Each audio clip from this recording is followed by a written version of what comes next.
Hey there, everybody.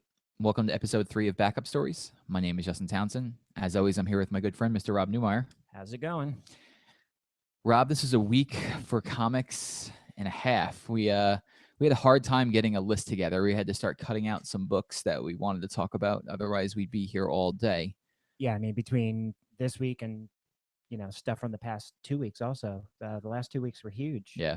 I don't even think we have anything from last week. We don't have anything. Everything is just from this week. Yeah, 'Cause everything a is lot of this stuff week. came out. Let's just get right into it. Go for it. So I want you to tell me, Rob, about Convergence and what in the world's going on with this. Okay. I mean, Convergence is basically a culmination of what happened in the Doom storyline. Okay, I read Doomed, and at the end, Superman goes into a black hole with Brainiac, and the next thing we know, he comes flying out with that righteous beard. Yes. So And that is some of the stuff that happened in Future's End, without like spoiling Future's End for people. But then, you have a clueless Superman landing on a barren wasteland of a planet in the opening scenes of Convergence #0. And he even has no clue what's going on. Superman felt exactly like I did. I know that DC is having this event, Convergence, and in a funny way, it kind of mirrors what Marvel's doing with Secret Wars. It seems like a lot of different DC universes are coming together to battle, to do some battling or to try and survive. That's about the extent that I know what Convergence is. So we have issue 0 here.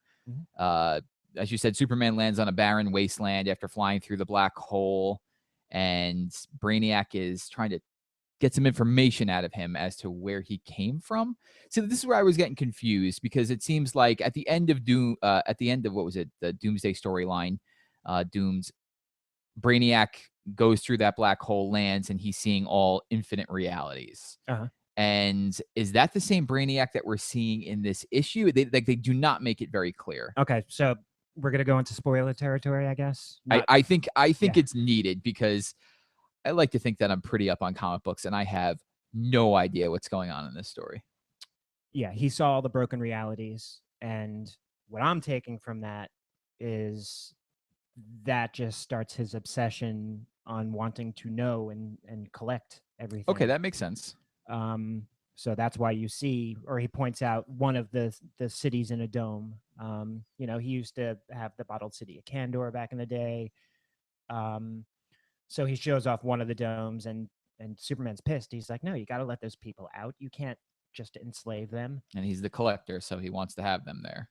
Correct, yeah. So that's what he does. He has all of these different realities, and I wouldn't even say realities, because a lot of these things are from, pre Crisis on Infinite Earth, like super early Silver Age stuff. Then you have a lot of Bronze Age. You have Elseworlds. So yeah, there's just tons of stuff that they're digging into, and like I liked it. I didn't love it. I thought it was good, and I think it's especially with a weekly book, because issue 1 comes out next week, and then 8 issues of just the main Convergence will be coming out weekly. Oh yeah. Oh, I didn't know it was weekly. Yeah, issue 1's next week. That I did not know. And that'll bring also the first batch of all of the miniseries that are coming along with it.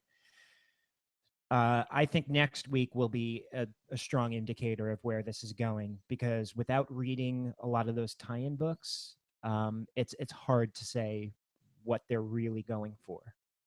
Yeah, like what got me so confused at reading it. Like I was okay, like I'm seeing, Superman looking here at all these different versions of himself dying. And he's having a conversation with Brainiac, and he says, "Oh, you killed him." And Brainiac says, "No, but I watched him die." And I thought this was like a fantastic page. It's not much of a spoiler. It's been in all of the solicits. Yeah. The one right in the forefront there is Superman dying to Doomsday in that very famous Death of Superman 90s run. But what I thought was also really interesting was, like, there is my all-time favorite Superman story of All-Star Superman 4 back where he's fixing the sun. Uh-huh. So like I'm like, oh, okay, it's just going to be like a all different universes of the DC heroes coming together. And I'm like, I'm trying to piece this together like it was Secret Wars, like trying to make, I something together out of the two of them when it seems like they're more apples and oranges. And I say that because in the back, it's like, oh, this is what makes up Convergence. And in the back, they have like a rundown of all the different universes. And some of them, like, okay, like here's some of them right here. Like, I wouldn't even say universes though, because a lot of these take place in the same universe. that's so what's it's that's what's confusing. Yeah, timelines, that's I what's guess, is confusing me is like, okay, we have something like Flashpoint. Like Flashpoint was that the Flashpoint universe was its own thing. correct. So then you have Injustice. The Injustice universe is its own thing. But then you have stuff like pre-Flashpoint Gotham City. Okay, but then there's also pre-Flashpoint something else. And then right next to that is Kingdom Come. So it's just it was strange to me to see stuff like, oh, here we go. Pre-Zero Hour Metropolis. Now I remember Zero Hour from the early 90s. And it's confusing to me, and I think we talked about this off air, and I think you gave me a little bit of insight, was that DC's hit the reset button like this more than one time. So for me, it's like the cutoff between the old DC stuff and the new DC stuff is the new 52. So like to me, everything that was pre-new 52, Batman, Superman, Green Lantern, it's all the same universe. But that's not taking into consideration like stuff like Zero Hour or the Crisis on Infinite Earths, Infinite Crisis. All those books were their own thing that got reset. So they're like their own realities or timelines coming into play. It's not like it was all one giant thing. Like if Marvel were to do this exact same thing, it wouldn't make any sense to me. It was like, well, this was this Marvel, and then there was a reset, and then this Marvel. It's like everything from this point back is just like one cohesive universe. See, what Marvel does, they do it differently. Marvel just retcon stuff. Yeah. Or kind of slowly works what they want into the storylines, like Punisher fighting in Vietnam. If that was the case, then he would be quite old, or so there's a lot of little things that they just kind of phase in to make you forget about the old. Yeah, and I'm not saying one way is better than the other. Oh no, not at all. It's just I'm mostly a Marvel reader, so coming to it this way, that's why DC was always so, I think, hard for me to get into, is because you had all these different versions of characters, and like even this is difficult because for me, there's so many like Silver Age books in here that they're going to.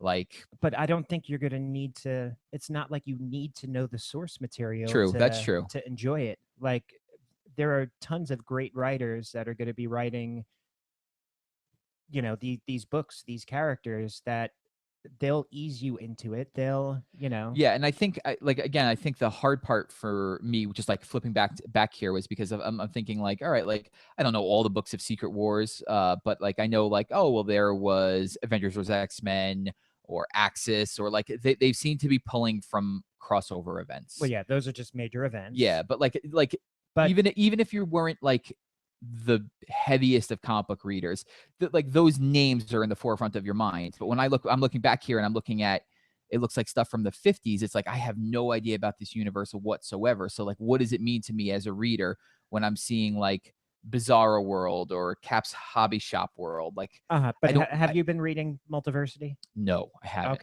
Okay, so that Morrison scares me. He's a little bit too intense for me. Like he's the kind of writer that'll go back and take characters from these different series that people might not even remember, and I'm sure bring them into the forefront and make it totally easy to read. Like I am interested in reading Multiversity. I just want to read it collected. Yeah, I don't think you're gonna have a problem here. And then along with what you're saying for the Marvel thing, yeah, those are big events, AVX and Civil War. But then you do have like the MC2 universe. True. You have a lot of one-off what-if stories that they're pulling out of. You have. That's what I wish DC was doing. Like I wish they were. But they are. They have their Elseworlds. But they have. Are they creating new stories? Like we talked about this, like that Marvel, 18. I think it was 1806, where it's like the cowboy versions of the Avengers, or that like Hail Hydra series that Rick Remender's writing. Like those are new stories that are taking place, like, oh, like here's just another world you'd never heard about. Like I wish DC was doing more of that stuff where it was like, oh, we're just introducing See, brand new again, worlds and characters. but we don't know. We still don't We know if that's know what the okay. setting is, but we don't know what they're doing with the characters. You know, True. they Yeah. could be dropping characters from Gotham by Gaslight, let's say, into Silver Age kind of thing. You know, that stuff is going to be mixed up. You know, it seems to be like it's going to be like a survival of the fittest. You know, because at the end, how does he word it? He said, "Let only the strong survive," or something like that. So I don't know. I'm super interested. I cannot wait. I will read all of these little titles because I have memories from all of these different universes. That's cool. So yeah. I'm excited to see where this goes. Like, I'm a huge fan of Injustice. So to see how the Injustice universe fits in with all of this and like what the characters will do when they see, I guess, the darker sides of themselves. Like, how is Clark gonna, like, one of this, like the heroic Clark's gonna react when he sees that he's become this like murderous dictator? It'll be interesting to see how that stuff plays out. And I'm like, or even so, the other characters in the Injustice universe, when they take that pill, yeah, they're going to be unlike any of their counterparts. So very true. we'll see. So now you and me were talking, and you tell me that you are not a huge Superman fan. Did you think that had anything to do with the feelings on this particular book? No, not at all. Like, there are just not a lot of Superman stories that I enjoy. Like, yeah, sure, Death of Superman. I remember being a kid and absolutely loving that. And then more recent, the Jeff Johns stuff. That's excellent. The Greg Pak stuff, the newer stuff, love it. But there's not, you know, I can't just say there's, as with a lot of other characters, there's not one huge run of Superman other than when Johns was writing Action Comics that I could say, That holy you, cow, yeah, these 40, 50 issues, absolutely amazing. You know, but I could do that, like JSA, there's stuff like that. Batman, there's stuff like that. Just Superman never did that for me. yeah. I have the same feelings on the character. It just, I don't know if it was the writers. Like, Superman was one of the things that got me into comics, and I think a lot of kids could grow up saying that. A lot of guys who read comics my age could say that because I started with the Death of Superman. And you know, I collected all the Superman stuff through, what was it, when he was fighting Conduit, I forget, it was Superman No More. Yeah. You know, I can't remember the name of that particular arc, but I remember reading all of that stuff and liking it.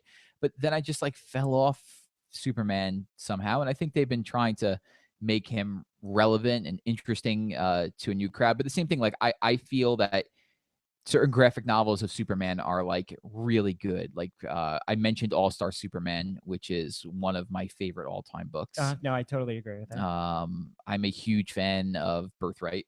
Birthright is one of my favorite stories ever. I can reread that at least once a year. And like the stuff with, you know, that you had mentioned, the John stuff now, the Action Comics, the series that's been going on. Like, I Have you like it. read For All Seasons? No, I have Okay. not read For All Seasons. That is excellent. I like when you put Superman with somebody. Like, I like reading Superman, Wonder Woman. I, in the past, have really liked Batman, Superman. I'm still trying to get into that. We're actually going to talk about a Batman Superman comic in a bit. He's a character I've always wanted to like more, and it's just I haven't found like that run that you're talking about, that like 40 issue thing where it was like, oh geez, like this was so good. Like John's Green Lantern run, or, you know, we're actually coming back to John's a lot because the next thing I was going to say was Aquaman, where it's like it's talked about and revered in a way, and I feel like he hasn't had that in a while. The stuff that's upcoming looks super interesting, though. They're hinting at the fact they might take a secret identity away. Yeah, I wouldn't be surprised. That'd be something different. Yeah, it's good. I'm excited. I mean, it's one of their flagship flagship characters. So yeah, I mean, I think they need strong teams at all times behind him. I mean, Batman, the sales numbers that book brings forth is because of the writing. Oh yeah. So you put a good writer and a good concept, and the book is going to sell. We've talked about this off air a lot, actually, is like, what do they do with Batman when Snyder leaves the book? And because Snyder's been on it and it's been so good for so long, you kind of forget, like, I was always under the assumption that Batman is Batman and Batman is going to rise to the top of the sales charts. And you had told me before the New 52 that I can't remember who was writing Batman, but it was like, it was a good book, but it wasn't like this, be all end all book. Yeah, I mean Morrison had his run, so and that sold well. And then who took over? Was it Tony Daniels took over? Correct. Yeah. That's right. And then right as Detective was ending, that was Snyder's first, run on the character with all the Black Mirror stuff. And that was absolutely excellent, but sales numbers weren't huge. And that's why if you go look at the back market for those single issues, they're kind of expensive because people are realizing that it was a great story. That was a terrific story. Uh-huh. So it'll be interesting to see, like, we've mentioned it before, like when writers leave books, where they go and how that affects the book that they're writing and so on and so forth. So it'll be whatever's coming after Convergence is going to be interesting. We've heard that it's more about story, not continuity, Uh-huh. and it'll be exciting to see where DC goes with that stuff, and hopefully it brings in more readers. Oh, definitely. Yeah. Another book that left me a little bit clueless is The Uncanny Inhumans. Another number zero. Another number zero, which seems to be a trend these days. Yeah. I know next to nothing about the Inhumans. I know the king is Black Bolt. I know the queen is Medusa, and that's about it. Okay. So I saw Charles Soule was writing this. Steve McNiven was drawing, the team that did The Death of Wolverine. So I was wanting to get into Inhumans. So they're making a movie about it in the next couple of years. So I like, all right, well, let's jump in with this. And I liked it. I thought it was pretty straightforward. They reference some things that have taken place in the past. What is it? Attilan? Yeah. No, Black Bolt brought down Attilan during Infinity, didn't he? That's when he was fighting Thanos, and he brought the city down, and he's been missing since then, hasn't he? Well, To the Inhumans, he's been missing, but we've correct. been seeing him in New Avengers with the Illuminati. Yeah, he was more exiled, I guess you could say, like for bringing the city down. Don't come back. Yeah. See, like that, I didn't pick up on. So there's that, and then you have the fact of when like the mass mist was let off, all the cocoons that were formed. Yeah. That's how like Camila Khan got her powers and stuff like that. So people are still going around collecting these cocoons. So the Inhuman gene is kind of like, they're doing this with mutants. They're like trying to bring the Inhumans up to the level of where mutants are. So like the Inhuman gene is in a certain amount of people on the earth, and that the Terrigen mist came out and they all transformed. They go into these cocoons, they transform, and when they come out, they're Inhumans. So that's been going on in, what was that? The Inhuman book. Inhumans. Oh, it's just Inhumans. Okay. Inhumanity kind of was the start of it. That was that one-shot book. Yeah. And then Inhumans. And Medusa's been at the forefront of that book. There's a group, but yeah. It was, but like I think I've read the first issue or two, and Medusa was at the forefront there, and I haven't picked back up on it since. They introduce a lot of new characters in that series, and it's an excellent read. So this is following Black Bolt and his story, and I mean, Black Bolt's such an interesting character because he doesn't speak, so a lot of it is just visual clues as to what he's thinking and meaning, and having other people like kind of deciphering his thoughts for us, being like, "Oh, you want to do this? Oh, I see."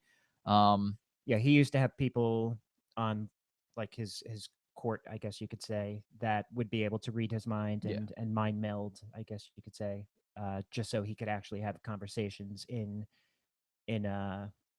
another plane of existence where he could talk. And we do see a little of that in here. I liked it. I thought that it was, for somebody like me who's not up on the universe, it was simple enough for me to understand what was going on. He's searching for his son, and he has a conversation with his wife Medusa. Beautifully drawn. I thought it was one of the better looking books this week, and I'm interested into reading more of it. What did you think, Rob? I did. I enjoyed it. I think it's a great jumping on point for anyone that does not know the characters, because it's going to deal with kind of the main core, and that's obviously what they're going to be using on the movie, I would imagine. So that's why they want to get people acquainted, I Yeah. guess you could say, with who they are and what they mean to the Marvel universe. It's interesting to see what they did with Guardians, and the lead up to Guardians being released was this, you know, when Bendis started writing Guardians of the Galaxy, it was like, what a perfect jumping on point for people. And now Guardians blew up in a way that I don't even think Marvel was foreseeing, could have foresawn. And I feel like the same thing's happening here with Inhumans. It's a good team. Sol McNiven. I mean, the art alone in the book, I think is worth checking it out. And I like the person they run into at the end. I did not see that coming. Yeah. So Uncanny Inhumans, Uncanny Inhumans, Uncanny Everything. That's apparently they're one of their new favorite taglines for books, because we have the X-Men, we have the Avengers, now we have the Inhumans. If you've been interested at all in what's going on with the Inhumans, wanting to know more about the characters, I think this is a really good jumping on point. I can't recommend it enough for that. And I'm gonna stick with it for a while and see what happens. Excellent. Tell me about this book right here. Okay. Let's see. I don't even know what the publisher is. Isn't that crazy, huh? Magnetic Press. There you go. But Poet Anderson. It's based on a short film that was released this past December. Poet Anderson, The Dreamwalker, and you were giving me more insight on DeLong and like all the different bands and stuff. Yeah. So this is the comic book prequel to the award-winning animated short film from the imagination of Tom DeLonge of Blink-182 and Angels and Airwaves. Correct. So you had come over and were explaining to me what this beautiful looking book was about. And it's written by Tom DeLonge of Blink-182. And so we didn't even know it was a short film. Like, the short film had come out. We watched the trailer. It looks really cool. And the whole time we're watching it, there's an Angels and Airwaves song playing. And I was like, man, this doesn't fit the mood of the trailer.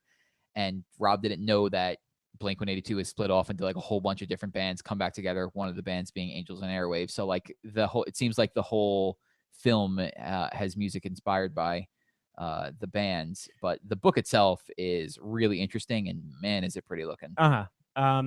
So basically the concept is it falls into a pair of brothers who are able to lucid dream, and they go into this world of his brother's creation, or so you may think at first, and just the stuff that they could dream up. And I think it's a very interesting concept. It's almost like a Neo version of what was I thinking in my head? A Neo version of the Never-Ending Story.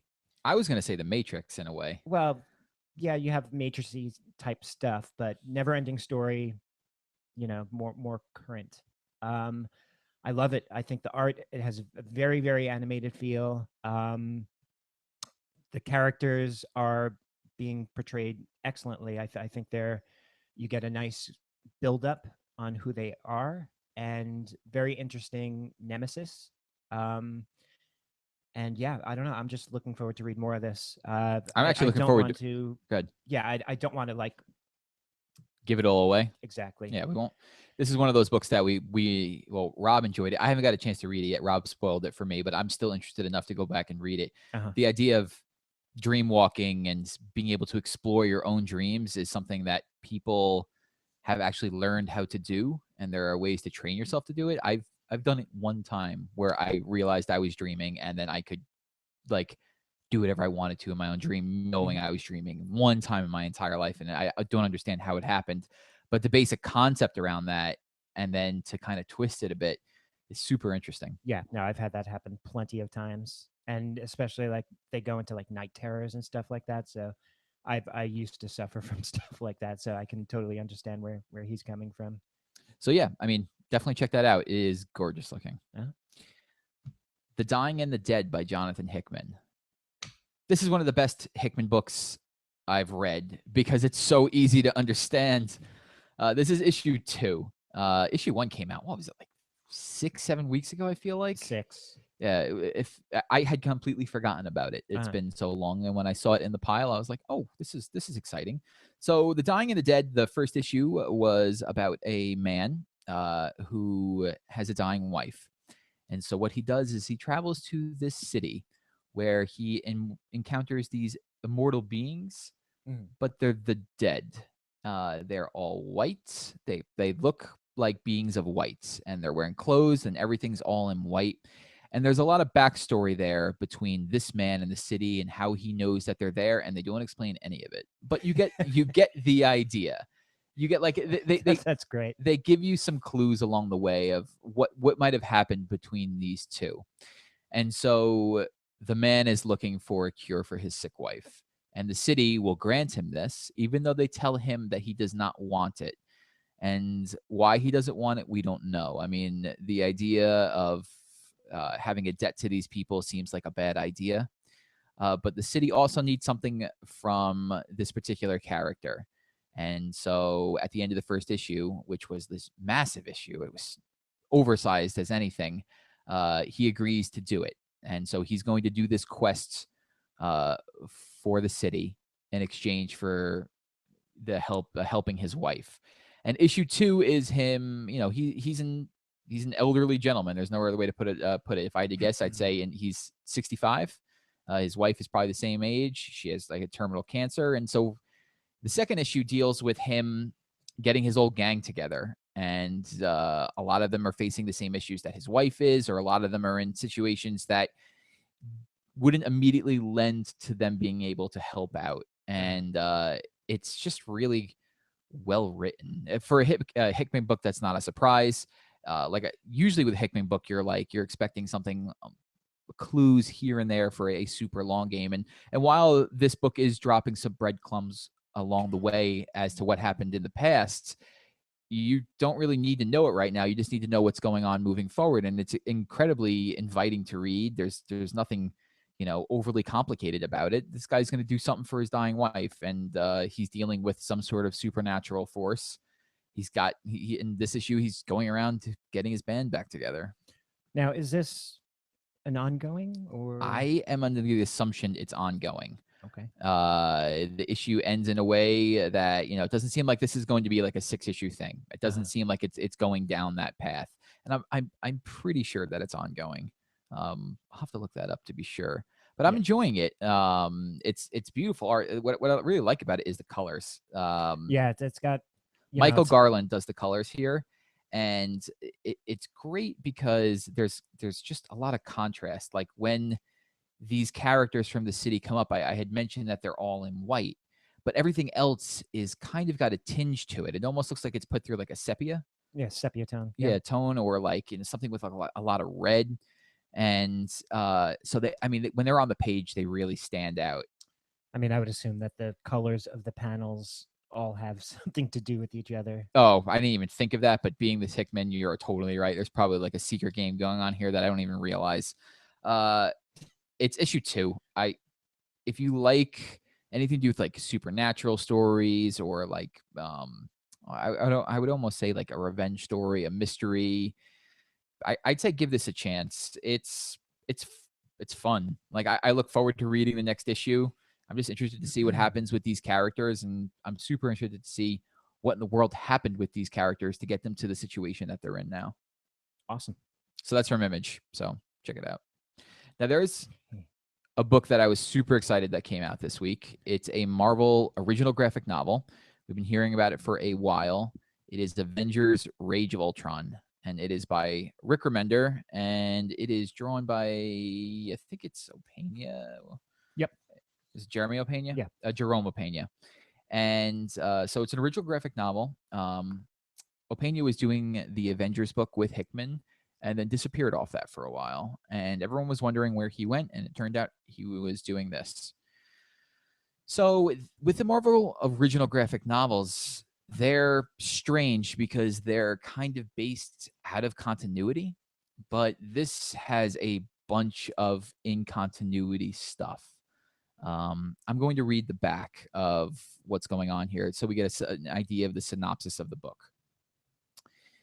It was another glorious victory for Earth's mightiest heroes. The genocidal android Ultron had been shot into space, never to return, or so they thought.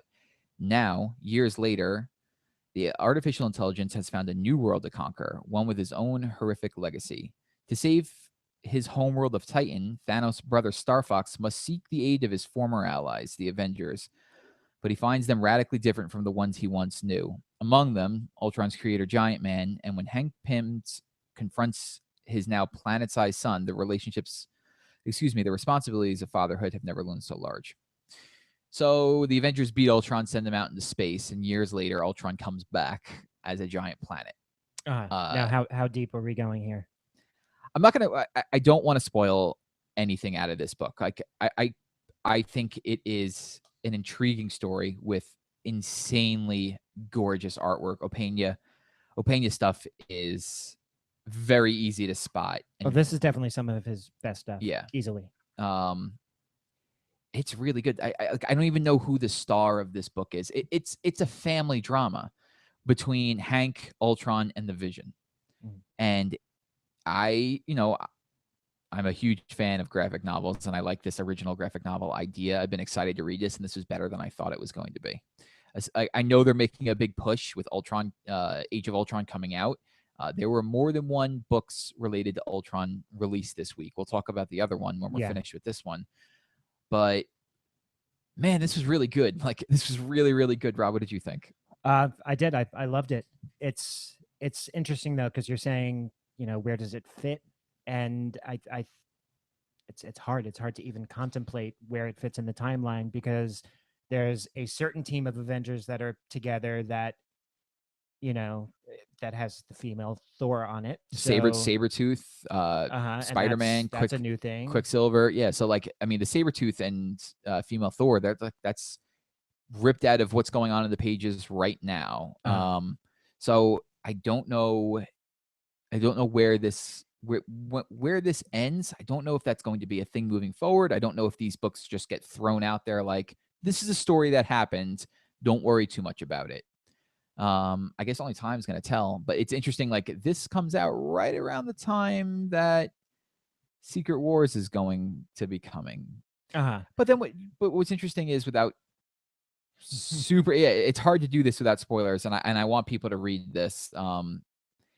There's characters that we see here that we also see in other places, and so this doesn't slide in perfectly, but it doesn't. And you know what? I'm in terms of continuity, and especially the heavy continuity with Marvel, all these new Avengers teams, and the whole time runs out, and Pym being off looking for Beyonders. The Beyonders, yeah. So how long was he stuck there for? It's odd. But for this original graphic novel, I will give them a pass, just because it was. I quite liked it a lot. It also had Sam as Captain America. Yeah.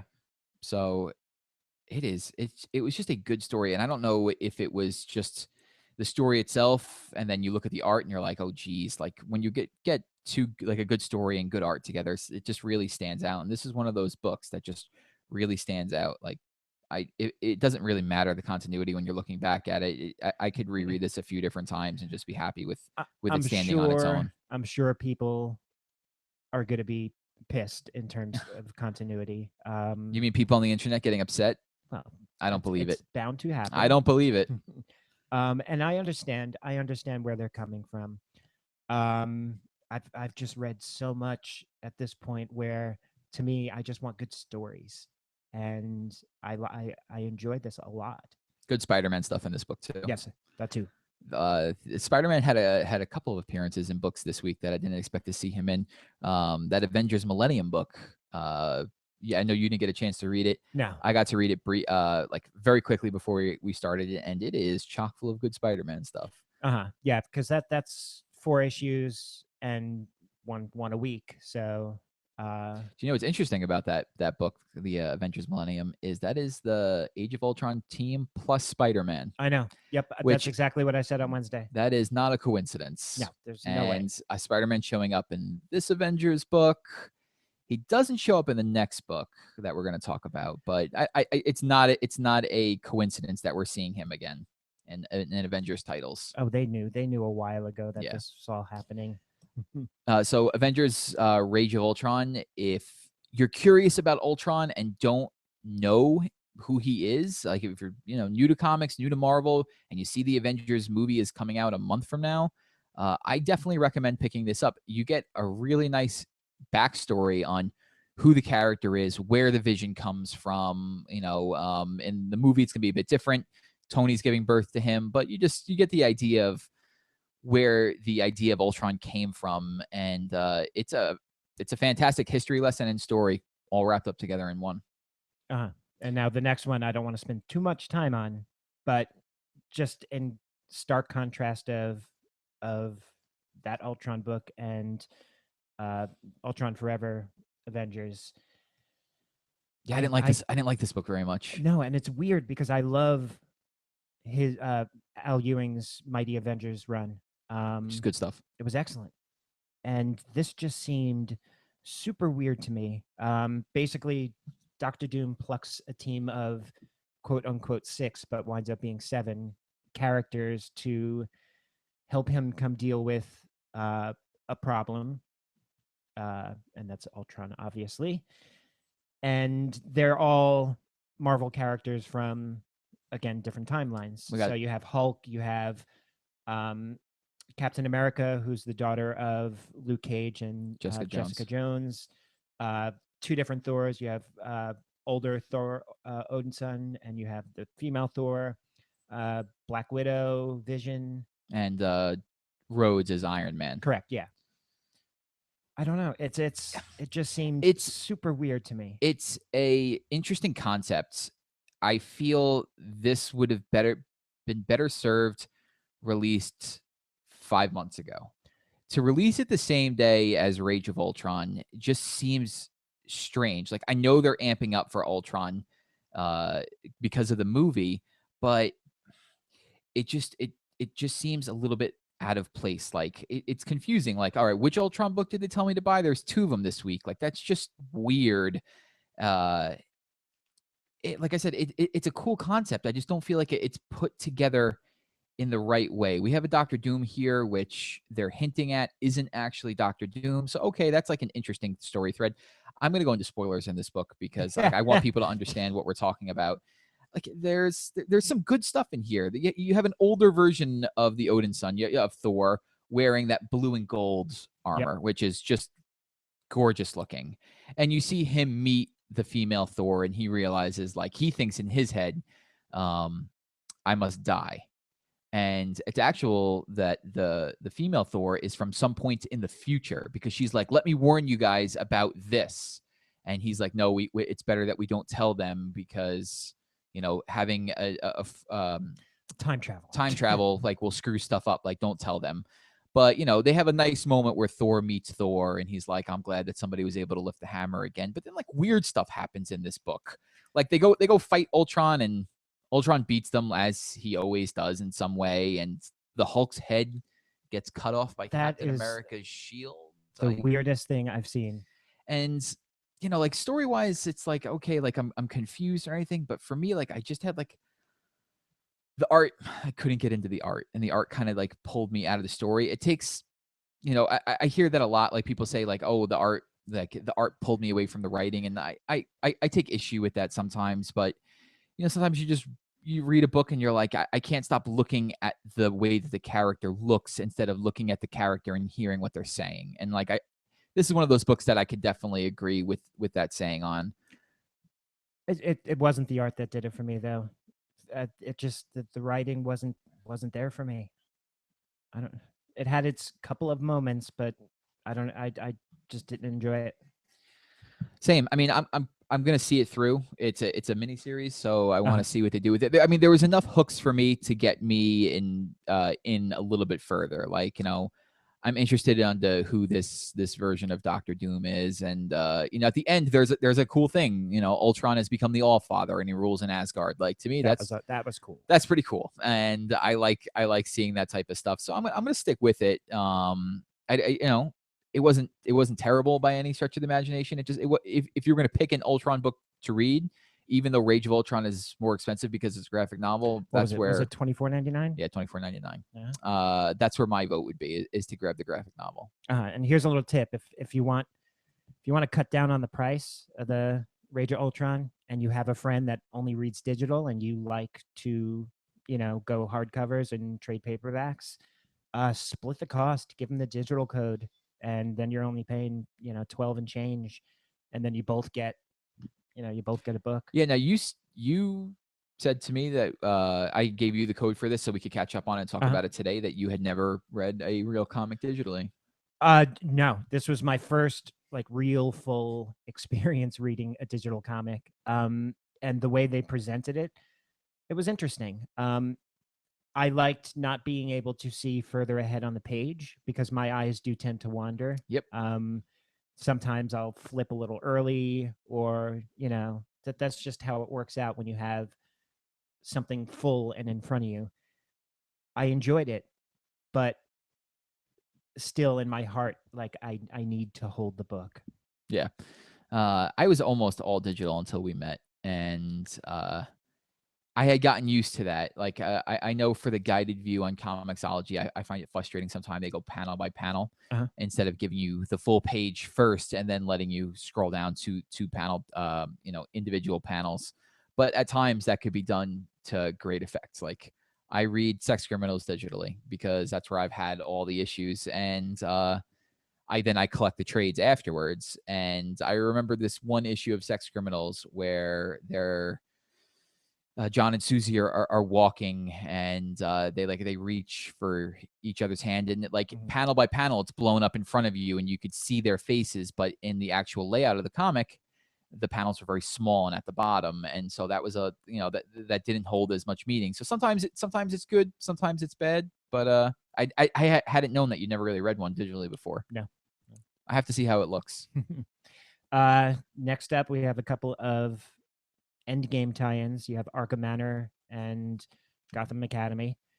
I'm not going to spend too much time. The Arkham Manor is actually pretty cool in the sense that it deals with, if you've been reading Batman Endgame, there's a certain group of people who come to his aid at the end of the last issue. And this kind of tells you how they got there and why they kind of went and did that. So yeah, Arkham Manor Endgame. If you're liking the Endgame stuff, this does add a bit of cool things to it. And Gotham Academy Endgame, even though it has the Endgame tag, it doesn't. It's not essential, obviously. What it does though, did you used to watch the Batman the Animated Series like back in the day? Come on, who didn't watch Batman? Okay. Do you remember the episode where it's the group of kids, 3 kids, and they each tell their own version of a Batman story? Like, oh, I saw Batman and this is what he did. And it was like the Dark Knight Strikes Back Batman. And the other kid is like, oh, well, this is how I see Batman. I don't remember that. I'm sure if I saw it, I'd be like, okay, I remember it now. It's probably one of the most like famous episodes. That's what this does with the members of the Gotham Academy and a couple of the teachers. They all tell the tales of like the Smiling Man, or some form of a Joker-esque type character. And it's really cool. You get three short tales of people's views of like horror stories that involve a Joker-esque character. If you've not read any Gotham Academy, this is just excellent to pick up. You'll get to know who the characters are, a lot of the supporting cast, and yeah, you get like some cool little tales. So super enjoy this. Cool. I have not really read any Academy, and that kind of makes me want to read it.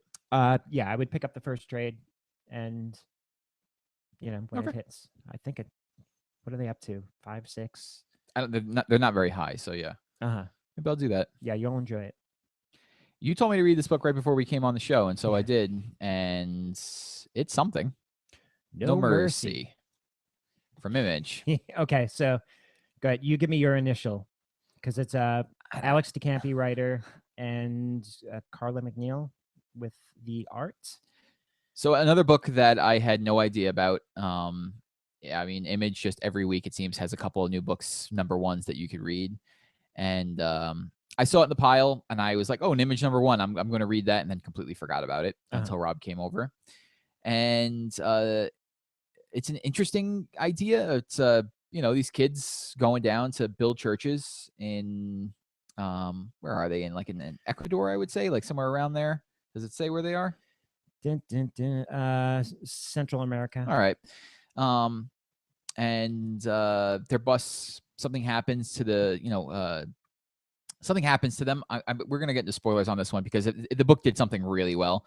So like the first page, you see all these kids, they're texting, they're using Twitter. And initially when I first started reading the book, seeing all the weird little Twitter things, I thought that was cool. Once they started throwing like the emojis in people's speech bubbles, then I was like, what's going on? Yeah. We'll get into that in 1 second because I have thoughts on that. But so you see this class together, and then you love emojis though, Justin. Yes, I love them.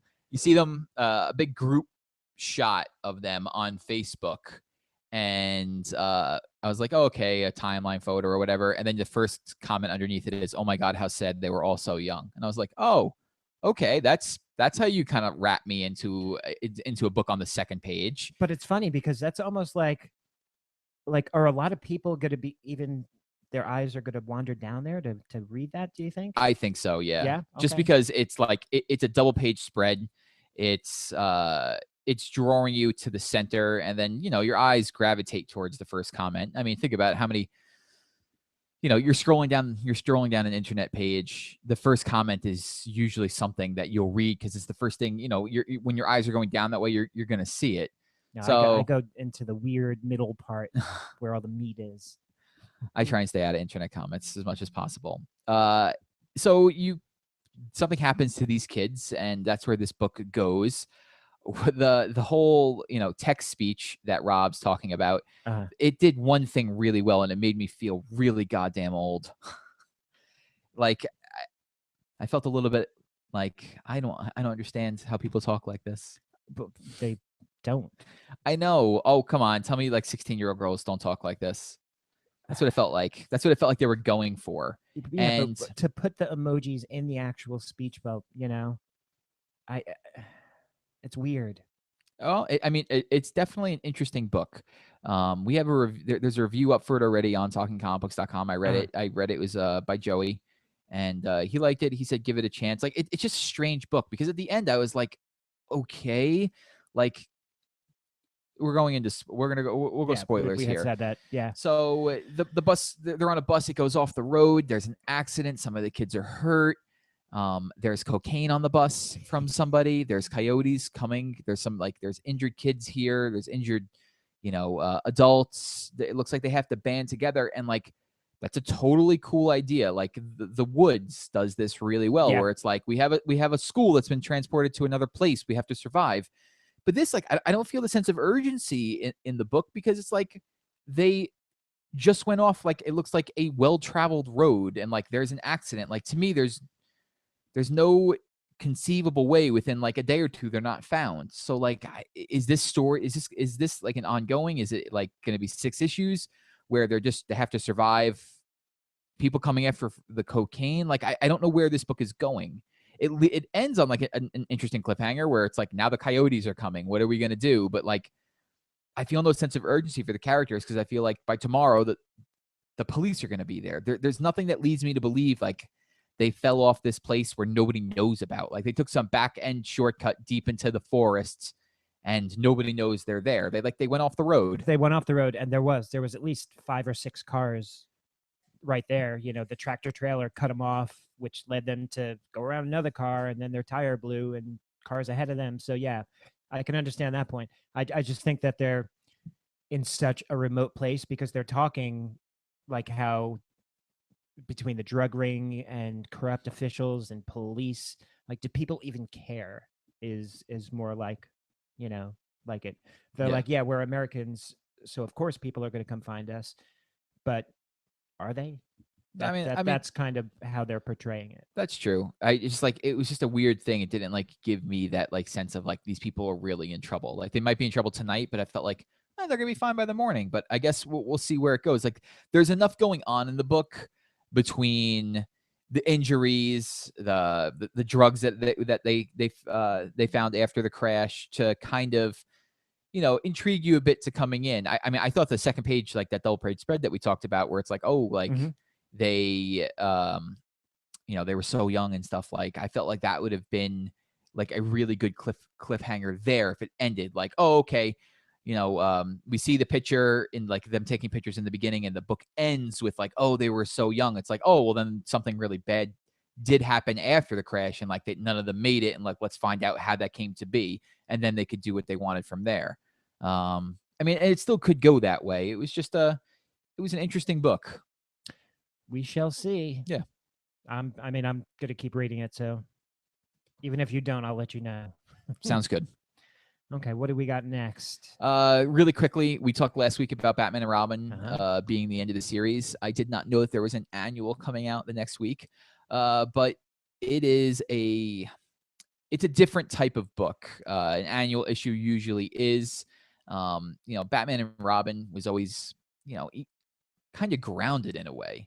Like even though Robin ended up having superpowers in a way, like it was always about father and son on Earth fighting crime and stuff. And in this book, it's like to me, it reminded me a lot of Batman 66. It did. It Like had a campy. it had a very aspect. campy aspect to this. Like Batman and Robin are on the moon, and they're using like the NASA rovers to go like drive around the moon looking for this thing that they see, and then they're next thing you know they're fighting these alien parasites, and they're trying to get out of these hijinks that they're in, and it captures that father son dynamic that they're so good at in this book, but in just a very different way. Like, I thought it was super fun. oh yeah, it was definitely fun. It didn't feel overly dark or Nope. grim. It was just, hey, let's go to the moon and have an adventure.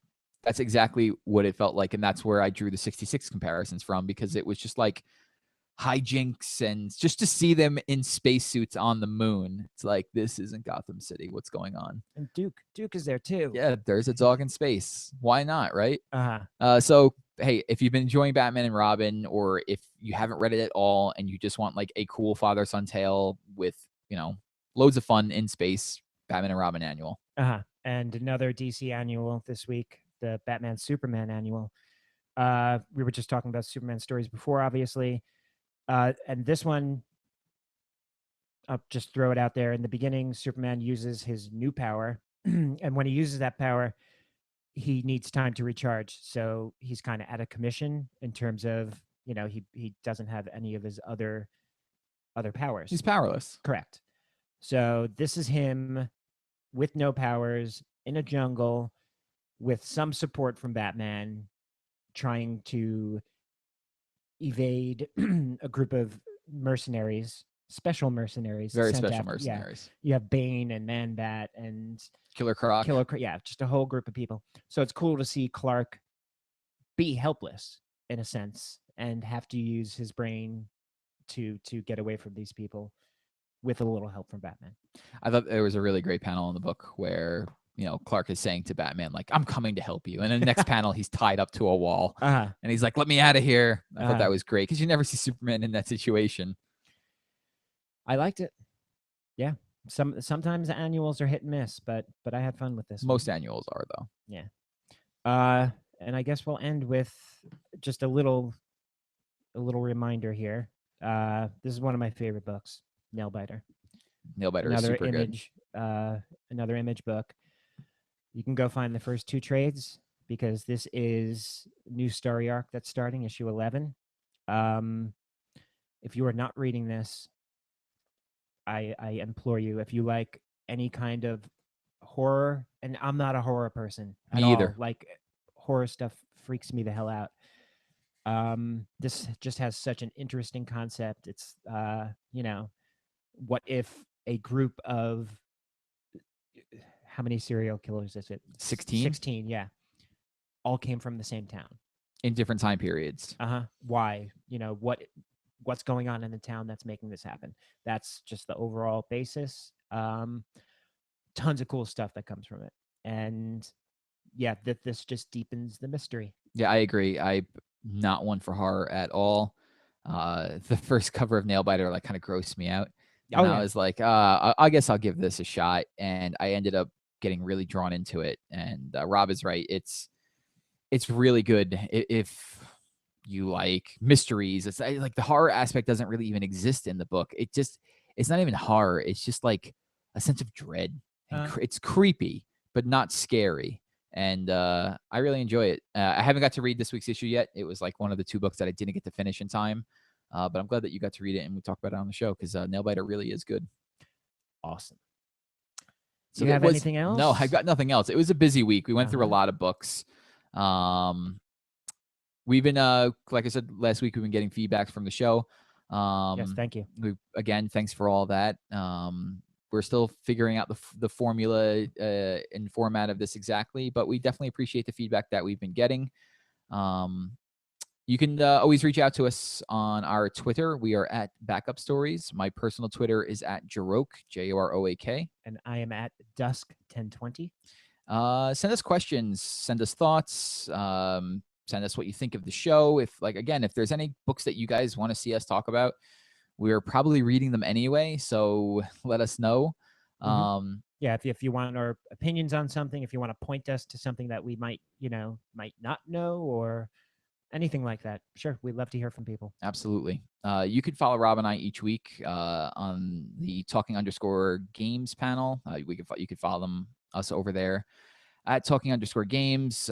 I wasn't on the show this week, but you guys talked about some Bloodborne and some Axiom Verge and some other things. So that's cool. And we're all part of TalkingComicBooks.com. You can follow the Talking Comics show over at Talking Comics. So that'll do it for us this week. We'll catch you next week. Have a great week. Bye.